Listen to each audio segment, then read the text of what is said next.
जय हिंद मेरे सेठ श्रेणियों और आप सभी का स्वागत है प्रीतम एकेडमी परिवार में। और मैं हूं पंकज कुमार।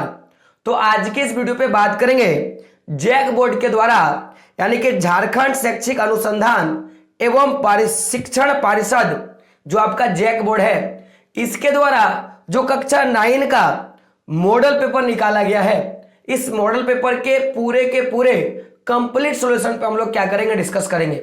और आज के इस वीडियो पे कक्षा 9 के जो विषय है आपका सामाजिक विज्ञान यानी कि एसएसटी का जो पेपर है, इस पेपर के सॉल्यूशन पे क्या करेंगे, डिस्कस करेंगे। और आपको पता होगा कि आपका जो पूरा का पूरा जो एग्जाम होने वाला है वो किस आधार पे होने वाला है, तो ऑब्जेक्टिव टाइप का यानी कि एमसीक्यू पे होगा। तो बात करेंगे हम लोग इसके पूरे के पूरे सॉल्यूशन पे। तो देख सकते हो सबसे पहले यहाँ पे आपके कुछ सामान्य निर्देश दिए गए हैं जिसको आपको जानना है कि आपको 40 प्रश्न दिए जाते हैं और प्रत्येक प्रश्न का उत्तर देना क्या है, अनिवार्य है। और प्रत्येक प्रश्न के लिए आपको 1 अंक क्या किया गया है, निर्धारित दिए गए हैं। और सभी प्रश्नों में आपको 4 विकल्प दिए जाएंगे जिसमें से केवल एक सही विकल्प का क्या करना है, चयन करना है। और अगर आप गलत उत्तर देते हो तो उसके लिए कोई भी नेगेटिव मार्किंग जो है नहीं किया जाएगा, यानी कि नंबर जो है आपका नहीं काटा जाएगा। तो बात करेंगे सबसे पहले प्रश्न पे। तो प्रश्न आपकी स्क्रीन पर यह रहा। प्रश्न है कि फ्रांस की क्रांति का अग्रदूत किसे कहा जाता है? और ऑप्शंस क्या है, नेपोलियन, रूसो, दिदारो और वोल्टायर। तो अगर मैं बात करूं फ्रांस की क्रांति का जो अग्रदूत है वो दिदारो को कहा जाता है, यानी कि ऑप्शन नंबर सी क्या होगा, इसका करेक्ट हो जाएगा। अगला प्रश्न देख सकते हो आपके स्क्रीन पर यह रहा कि निम्न में से किन वस्तुओं पर अप्रत्यक्ष कर लगाया गया था? तो आपको पता होगा कि फ्रांस में जब लुई 16 का शासन था तो 2 प्रकार का कर लिया जाता था, एक टाइद और दूसरा टाइद। तो जो टाइद नाम का कर था वो अप्रत्यक्ष कर था। तो इस अप्रत्यक्ष कर में जो कर जुड़ा हुआ था वो नमक और तंबाकू पे क्या था, अप्रत्यक्ष कर जुड़ा हुआ था। तो नमक और तंबाकू क्या होगा, इसका आंसर हो जाएगा। अगला प्रश्न देख सकते हो 3 नंबर का प्रश्न है आपकी स्क्रीन पर यह रहा। प्रश्न क्या है माय डियर फ्रेंड, देख सकते हो आप। प्रश्न है कि लेनिन ने अपने अप्रैल थ्योरी है ना, क्या है, लेनिन ने अपने अप्रैल थीसिस द्वारा जो मांग रखी थी उनमें से निम्न में से कौन सी मांग जो है वो शामिल नहीं है। यानी कि आपको पता होगा कि लेनिन के द्वारा जो अप्रैल थीसिस द्वारा जो मांग किया गया, तो उस थीसिस के द्वारा अंतर्गत यहां जो 4 जो मांग का ऑप्शन दिया गया है, तो इनमें से कौन सा मांग जो उसमें शामिल नहीं था। तो देख सकते हो सबसे पहला क्या है कि बैंकों का राष्ट्रीयकरण किया जाए, तो ये लेनिन का मांग था, तो ये आपका क्या होगा, सही हो जाएगा। अगला क्या है, युद्ध समाप्त किया जाए, तो ये लेनिन का मांग नहीं था माय डियर फ्रेंड, तो ये क्या होगा, आपका गलत होगा। अगला क्या है, किसानों को सारी जमीन वापस किया जाए, तो ये भी मांग था, तो ये भी क्या होगा, आपका सही हो जाएगा। अगला, उद्योगों को मजदूर के हवाले किया जाए, ये भी उनका मांग था। तो ये टोटल 3 मांग था। और जिनका मांग नहीं था वो क्या था, युद्ध समाप्त किया जाए। और क्वेश्चन में क्या किया गया कि कौन सा मांग नहीं था, तो युद्ध समाप्त किया जाए ये मांग नहीं रखा गया। तो ऑप्शन नंबर 2 क्या होगा, इनका ऑप्शन नंबर बी क्या होगा, आपका सही हो जाएगा। अगला प्रश्न देख सकते हो क्या आपका कि रूस के स्थानीय स्वशासित संगठन क्या कहलाते हैं? ऑप्शंस क्या है, कन्वेंशन, सोवियत, डायरेक्टरी और ड्यूमा। तो जो रूस है, तो रूस के जो स्थानीय स्वशासन संगठन है उसे क्या कहते हैं, सोवियत कहते हैं। तो ऑप्शन नंबर बी क्या होगा, आपका करेक्ट हो जाएगा। अगला प्रश्न देख सकते हो क्या है आपका। प्रश्न क्या है कि धुरी शक्तियां किन देशों को कहा जाता है? तो आपको पता होगा इसका आंसर क्या होगा, इटली, जर्मनी और साथ में क्या होगा, जापान। इटली, जर्मनी और जापान को क्या कहा जाता है, धुरी शक्तियां। तो ऑप्शन इसका क्या सही हो जाएगा माय डियर फ्रेंड। तो देख सकते हो ऑप्शंस क्या है आपका, मैंने क्या बोला, इटली, जर्मनी और जापान। तो देखो इटली यहां रहा, जर्मनी यहां रहा और जापान यहां रहा। तो ऑप्शन नंबर सी क्या होगा, आपका क्या होगा, करेक्ट हो जाएगा। अगला प्रश्न 6 नंबर का है।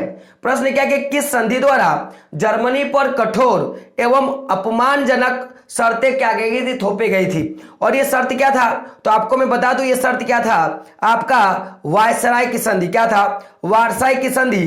तो ऑप्शन नंबर सी क्या होगा, आपका करेक्ट हो जाएगा। अगला प्रश्न देख सकते हो आपका क्या है। प्रश्न 1864 में किसने भारतीय वन सेवा की स्थापना किया? 1864 में किसने भारतीय वन सेवा का स्थापना किया? तो ऑप्शन नंबर 1 क्या होगा, आपका करेक्ट हो जाएगा, ब्रेंडिस क्या होगा, इसका सही आंसर हो जाएगा। अगला प्रश्न आप देख सकते हो कि आपका प्रश्न आपका क्या है, कलांग। क्या है, कलांग किसे कहा जाता था? तो कलांग कहां पाया जाता था, जावा में, आपको याद होगा। और इनका क्या काम था, ये लकड़ी काटने जानते थे, तो ये क्या थे, कुशल लकड़हारे थे। ऑप्शन नंबर क्या होगा, बी क्या होगा आपका करेक्ट हो जाएगा। अगला प्रश्न, प्रश्न क्या है, क्या है, बुग्याला, क्या है, बुग्याल, क्या है, बुग्याल। बुग्याल क्या है, तो बुग्याल घास का मैदान था। और कैसा घास का मैदान था, तो ऊंचे पहाड़ों पर स्थित क्या था, घास का मैदान। तो ऑप्शन नंबर 1 क्या होगा आपका सही हो जाएगा। अगला प्रश्न 10 नंबर का प्रश्न आप देख सकते हो। प्रश्न क्या है माय डियर फ्रेंड, स्क्रीन पर आप देख सकते हो। प्रश्न है आपका कि दुनिया की आधी से ज्यादा चरवाहा आबादी कहां रहते हैं। तो दुनिया का जो आधा आबादी से जो ज्यादा चरवाहे हैं वो अफ्रीका महादेश में रहते हैं। तो अफ्रीका इसका क्या होगा, सही आंसर हो जाएगा। अगला प्रश्न, निम्नांकित में से कौन सा समकालीन दुनिया में सरकार का सबसे लोकप्रिय रूप है। तो अभी वर्तमान में कौन सा जो सरकार है जो सबसे ज्यादा लोग चाह रहे हैं, पसंद कर रहे हैं, तो लोकतांत्रिक सरकार। ऑप्शन नंबर सी क्या होगा आपका सही आंसर हो जाएगा। अगला प्रश्न है 12 नंबर का प्रश्न है आपकी स्क्रीन पर ये रहा। प्रश्न क्या है माय डियर फ्रेंड, निम्न में से कौन सा तर्क लोकतंत्र के पक्ष में अच्छा नहीं, यानी कि कौन सा सही नहीं है। अगर कुछ ऑप्शन क्या है कि लोकतंत्र मतभेदों और टकरावों को संभालने का तरीका उपलब्ध कराता है, तो सही बात है। क्योंकि आपको पता होगा कि बहुत सारे लोग और बहुत सारे जितने भी जनता होते हैं सब मिलकर करते हैं, तो यहाँ पर टकराव होना आम बात है और टकराव को सुलझाने का काम करता है लोकतंत्र। तो आपका क्या है, ये आपका सही है। और क्वेश्चन के हिसाब से क्या गलत है, लोकतंत्र सरकारें लोगों के प्रति ज्यादा उत्तरदायी होता है। सही बात है, लोगों के प्रति, क्योंकि लोगों के द्वारा जब चुना जाता है तो उत्तरदायी तो होगा ही। तो ये क्या है, सही है। और क्वेश्चन के हिसाब से क्या होगा, गलत होगा। लोकतंत्र बेहतर निर्णय लेने का संभावना बढ़ाता है, बात सही है। अगर आप चुनते हो किसी को और वो 5 साल अगर ठीक से काम नहीं करता तो आप उसको बदल सकते हो और नया फिर से चुन सकते हो, यानी कि फिर से आप निर्णय ले सकते हो। तो ये भी क्या होगा आपका सही होगा, लेकिन क्वेश्चन के हिसाब से क्या होगा, गलत होगा। अगला क्या ऑप्शन, अगला आप देख सकते हो क्या आपका कि लोकतंत्र नागरिकों का सम्मान नहीं बढ़ाता, गलत है। लोकतंत्र नागरिकों का सम्मान बढ़ाता है। तो क्वेश्चन के हिसाब से डी नंबर क्या होगा आपका सही हो जाएगा। अगला प्रश्न देख सकते हो क्या आपका कि संविधान का आत्मा किसे कहा जाता है। तो संविधान का आत्मा प्रस्तावना को कहा जाता है। ऑप्शन नंबर ए क्या होगा आपका सही होगा। चलिए क्वेश्चन आपके लिए, आप ये मुझे बताइए कि प्रस्तावना किसके द्वारा पारित किया गया था। आप क्या करें, कमेंट बॉक्स में हमें बताइए। अगला प्रश्न देख सकते हो 14 नंबर का प्रश्न है कि दक्षिण अफ्रीका का लोकतांत्रिक संविधान बनने में इनमें से कौन सा टकराव सबसे ज्यादा महत्वपूर्ण था। तो आपको पता होगा कि आपको जो गोरे अल्पसंख्यक और अश्वेत जो बहुसंख्यक समुदाय के बीच में जो टक्कर हो रहा था, ये एक मुख्य कारण था जिसके बाद अफ्रीका में लोकतांत्रिक सरकार बना। अगला प्रश्न क्या है कि झारखंड में विधानसभा सीटों की संख्या कितनी है। तो मुझे पता है बहुत सारे बच्चे कंफ्यूजन है 82 और 81 में। देखिए लोकसभा में सीटों की संख्या 81 है, विधानसभा में जो झारखंड की जो विधानसभा है उसमें सीटों की संख्या 81 है। तो आप बहुत सारे बच्चे बोलेंगे मैंने 82 पढ़ा है।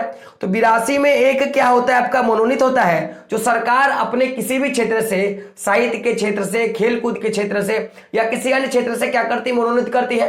तो चुनाव कितने का होता है, 81 सीटों का चुनाव होता है। इसलिए आप क्या करोगे, 81 मार्क क्या होगे, ऑप्शन नंबर बी क्या करोगे, सही मार्क क्या होगे।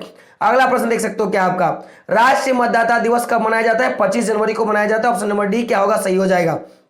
अगला प्रश्न, वर्तमान में भारत के राष्ट्रपति कौन है। तो आपको पता होगा द्रौपदी मुर्मू जी भारत की अभी क्या है महिला, या मैं बोलूंगा कि भारत की प्रथम जनजातीय महिला क्या है आपके राष्ट्रपति है। तो द्रौपदी मुर्मू क्या होगा, इसका सही आंसर हो जाएगा। अगला प्रश्न क्या है, निम्नांकित में से कौन सा भारतीय संसद के 2 सदन है। तो एक होता है लोकसभा और दूसरा क्या होता है राज्यसभा। तो ऑप्शन नंबर सी क्या होगा, इसका करेक्ट हो जाएगा। अगला प्रश्न देख सकते हो क्या आपका कि संगठन और संघ बनाने की स्वतंत्रता किस मौलिक अधिकार के अंतर्गत रखा गया है। तो ये स्वतंत्रता के अधिकार के अंतर्गत रखा जाता है। तो ऑप्शन नंबर बी क्या होगा आपका करेक्ट हो जाएगा। अगला प्रश्न 20 नंबर का है, देख सकते हो आपका क्या है कि निम्नांकित में से कौन मौलिक अधिकारों में नहीं आता है। तो देखोगे तो समानता का अधिकार ये तो मौलिक अधिकार है, 7 मौलिक अधिकारों के अंतर्गत आता है। स्वतंत्रता का अधिकार ये भी आपका है, संवैधानिक उपचार का अधिकार ये भी सही है, लेकिन जातिगत भेदभाव का अधिकार ये नहीं आता। तो ऑप्शन नंबर डी क्या होगा, गलत हो जाएगा, यानी कि आपका क्या होगा, सही होगा। अगला प्रश्न क्या है, भारत का क्षेत्रफल विश्व के क्षेत्रफल में कितना परसेंट है। तो 2.4%, यानी कि ऑप्शन नंबर बी क्या होगा आपका करेक्ट हो जाएगा। अगला प्रश्न देख सकते हो आप क्या है कि निम्नांकित में से कौन सा हमेशा बर्फ से ढका होता है। तो देखिए जो आपको पता होगा हिमालय को जब कैटेगराइज किया गया था तो आपको एक क्या था, आपका महान हिमालय, शिवालिक और क्या हो गया अरावली, क्या था पूर्वी घाट। तो इसमें से जो महान हिमालय है वो हमेशा क्या होता है, बर्फ से ढका होता है। तो ऑप्शन नंबर ए क्या होगा आपका करेक्ट हो जाएगा। अगला प्रश्न क्या है, उत्तरी मैदान किन नदियों से बना है? तो पता होगा कि गंगा, ब्रह्मपुत्र और सिंधु की जो सहायक नदियां हैं उनके द्वारा क्या गया उत्तरी मैदान का निक्षेप हुआ है। तो इसका क्या हो जाएगा, गंगा, सिंधु और ब्रह्मपुत्र। ऑप्शन नंबर डी क्या होगा आपका करेक्ट हो जाएगा। अगला प्रश्न क्या है, प्रायद्वीपीय नदियां होती है। देखिए भारत में दो तरह की नदियां पाई जाती हैं, एक सदाबहार नदियां जो 12 महीना क्या होगा उसमें वर्षा का उसमें पानी आएगा, और एक होता है प्रायद्वीपीय नदियां जो वर्ष के कुछ महीने यानी कि जब वर्षा होगा उस समय क्या होती है वो बहती है। तो क्या होगा ये वर्षा का क्या होगा, वर्षाकालीन जल प्रवाह नदियां हैं। तो ऑप्शन नंबर सी क्या होगा आपका सही आंसर हो जाएगा। अगला प्रश्न क्या है, निम्नांकित में से कौन सा लवणीय जल वाली झील है? तो सांबर झील आपको पता होगा, सांबर झील इसका क्या होगा सही आंसर हो जाएगा। अगला प्रश्न क्या है, निम्नांकित में से कौन सा जलवायु का प्रभावित नहीं करने वाले कारक है? तो प्रभावित करने वाले कारक क्या है, अक्षांश, ऊंचाई, वायुदाब एवं पवन, ये सारे क्या करते हैं कारक हैं। लेकिन अगला जो कारक देखोगे आप क्या, मौसम का समाचार। तो समाचार से क्या मतलब, इससे कभी क्या आप देखोगे कि वायु परिवर्तन हुआ है नहीं। तो ये क्या होगा, इसका क्या होगा सही आंसर हो जाएगा। अगला प्रश्न क्या देख सकते हो आप, 27 नंबर का प्रश्न है कि भारत में मानसून का आगमन कब होता है? तो भारत में मानसून का आगमन जून के प्रारंभ में होता है, शुरुआत में होता है। तो ऑप्शन नंबर बी क्या होगा सही हो जाएगा।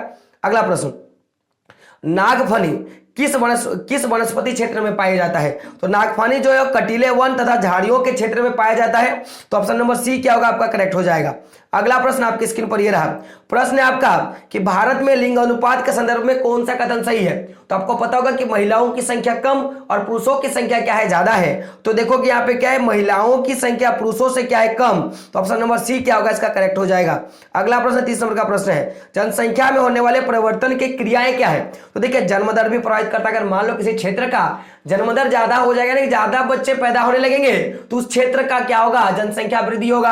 अगर किसी क्षेत्र में मृत्यु दर अधिक यानी कि ज्यादा लोग मरेंगे और कम बच्चे पैदा होंगे तो उस संख्या का भी क्या होगा परिवर्तन होगा। और क्या प्रवास यानी कि एक क्षेत्र का आदमी जब दूसरे क्षेत्र में जाकर निवास करेगा तो उससे भी क्या होगा जनसंख्या परिवर्तन देखने के लिए मिलेगा। यानी कि उपरोक्त सभी क्या होगा इसका सही आंसर हो जाएगा।